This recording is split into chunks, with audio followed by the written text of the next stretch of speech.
Hello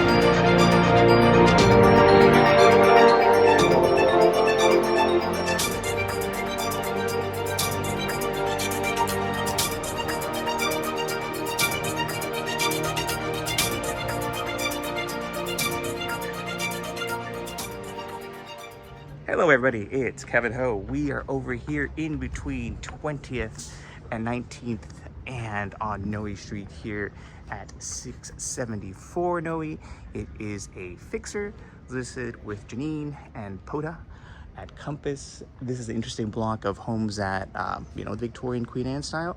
There are amazing homes on the block that have been upgraded. I love the dark facade one here. I love the little details here. And then back down there, there's that darker one that was a project that even a few years ago sold for $6 million when it was done. So pretty amazing. So what you'll notice here, you have a big broad sidewalk, and then you go inside, you've got, we'll see the rest of it. I love these little details. They will make you keep these details, but you can do something really cool, like the people who did the dark house over there, or the people who did, I love that little eyebrow. Look at that, with the gradiated and the accent details here. So let's go into the basement first, because that's the first thing you'll look at when you're looking at renovating a home. Look at that. So you've got concrete, and wow, you've got concrete. That's a good thing. Let's see what the ceiling height is here. Let's see the depth of the whole house. It's about 7'8" here. But if for us, you'd probably, this would be a big project that you can totally make amazing. You've got the old growth wood here, fair enough. And then back here, let's look at the yard first. You'll see what we're talking about. Look at that view. When we go upstairs, you'll really see. But the parcel does slope back down. It is a 125-foot parcel, so you got about 3,100 square feet. When you look at these homes and to see what you can do, you look at what your neighbors have done. Some of them have gone back, others haven't. So I think in this case, if you want to fill in this area, build it up, add a box, do dormers, there's so many different options, but you're going to have to explore it. See over there, that's what they did. You're going to have to do it with your architect and your city planners and talk to your neighbors. There's a whole bunch of coordination that you can do to make the process easier, but it is a process, to say the least. I suppose you could stay inside the envelope and redo everything, which we'll see. I mean, that is an approach, but it just screams out potential. That is, I think it's pretty cool. So here, by the way, the ceiling is lower because you're on a slope. So on this side, it's 7'2". So there's a gradual slope down. And from this part, actually I'll do the studs in to that door over there. It's about 35 feet. Upstairs, you'll see it's a little bit more because you've got this little build out here. But coming through here, you've already got a good sized garage door opening, which you would keep. Let's see your garage opening here. It is 7'4", and the garage height 6'11", and of course you can go all the way back that way too. So you could do rooms down here, but there's also more you can do. Hello, sir. So Michael Dunn from Vanguard as well. So over here you've got the cool facade. Let's go in.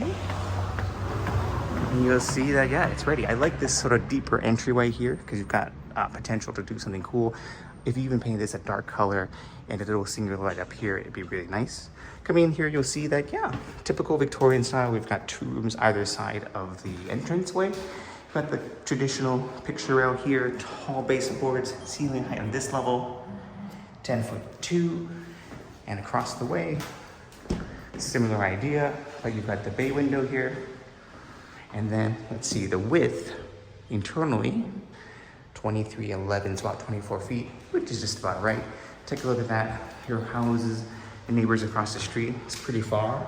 You also are in a non-power line section of the block, which is kind of amazing. Look at the street lamps, pretty neat. In this room, you have the medallions, you've got the cove ceilings. This goes into your formal dining room. At the double parlor formal dining room, you've got nice built-ins with florets there too.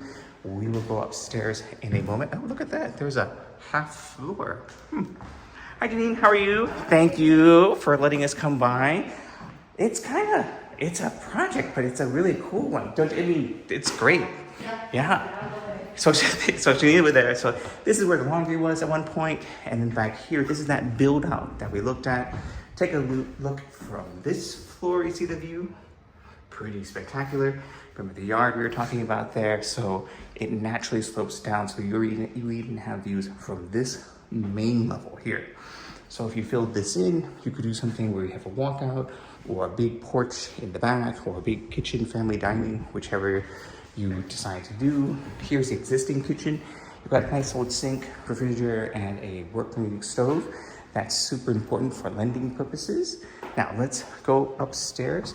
Let's explore this. Yeah, how about that? Interesting.